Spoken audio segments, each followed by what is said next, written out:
உண்மை வழி நடந்திடும் உத்தமனுக்கென்றும்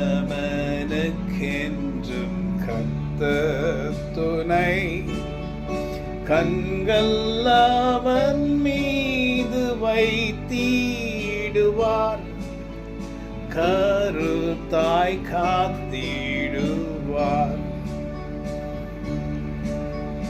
கர்த்தரை நம்பி ஜீவிப்போம்,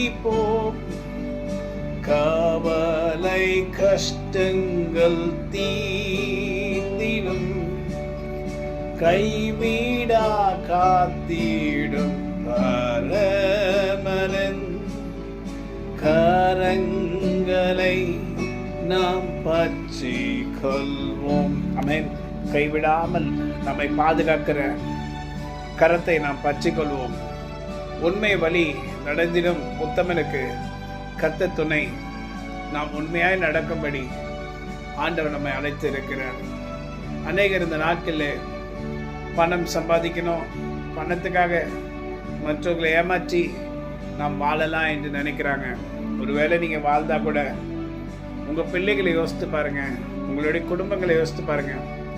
ஒரு தவறும் செய்யாத அவங்க நாளைக்கு அநேக பிரச்சனைகளில் சிக்கிக்கொள்வார்கள்.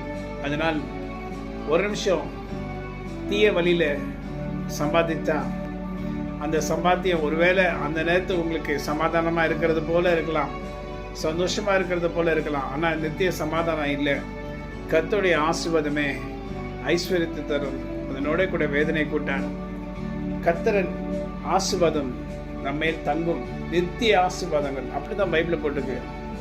நீதிமான் மேல் நித்திய ஆசீர்வாதங்கள் தங்கும். இங்கே சிரசன் மேல், சிரஸ் என்றால் தலை. அப்ப நித்திய ஆசீர்வாதம் என் மேல் தங்கணும்னா என்னால் ஏன்ற வரைக்கும் நன்மை செய்யணும். நன்மை செய்கிறதை நான் மறைத்து கொள்ளக்கூடாது.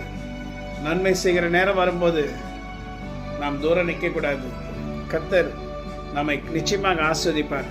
ஒருவேளை நாம் பாவ வழியில் சம்பாதிக்கலாம் அப்படின்னு நினச்சோன்னா அதனால் கஷ்டப்படுகிறவர்கள் நம்முடைய பிள்ளைகளாக இருப்பாங்கல்ல.